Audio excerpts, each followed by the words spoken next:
ఏంటండి ఆశ్రమం కాడికి తీసుకొచ్చారు? మా అమ్మను అనాథాశ్రమం జాయిన్ చేద్దాం అనుకుంటున్నావు కదా, అందుకే తీసుకొచ్చాను. అవునా, పదండి పదండి. చెప్పండి సార్, ఏం కావాలి? మా అమ్మగారిని మీ అనాథాశ్రమం జాయిన్ చేద్దామని అనుకుంటున్నా సార్. దానికి ఎంత ఖర్చు అవుతుంది? నెలకి 12,000 దాకా ఖర్చు అవుతుంది సార్. వాళ్ళకంటూ సపరేట్ రూమ్ ఉంటుంది, సపరేట్ వాష్రూమ్ ఉంటుంది. వారానికి 2 రోజులు నాన్ వెజ్ ఉంటుంది, నెలకు ఒకసారి ట్రిప్ ఉంటుంది.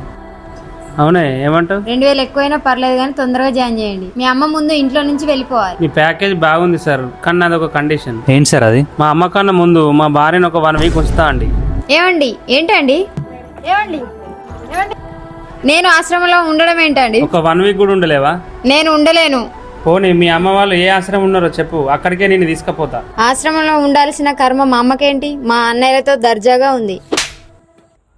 మరి మా అమ్మని ఎందుకు ఆశ్రమంలో ఉంచుతా అంటున్నా? పెళ్ళై అత్తారింటికి రాగానే అత్తలను అమ్మలా చూసుకునే కోడలు చాలా మంది ఉన్నారే. మీలాంటి కొందరు ఎందుకే అత్తను శత్రువులా చూస్తున్నారు? వాళ్ళ ఏమన్నా తప్పులు ఉండొచ్చు, మరీ ఇంట్లోకి వెళ్ళి ఎల్లగొట్టేంత తప్పులు ఉంటాయా? మీలో ఉన్న కోపాన్ని ద్వేషాన్ని తీసి చూడండి, ప్రతి అత్త అమ్మలా కనబడుతుంది. సారీ అండి, తప్పైంది, క్షమించండి.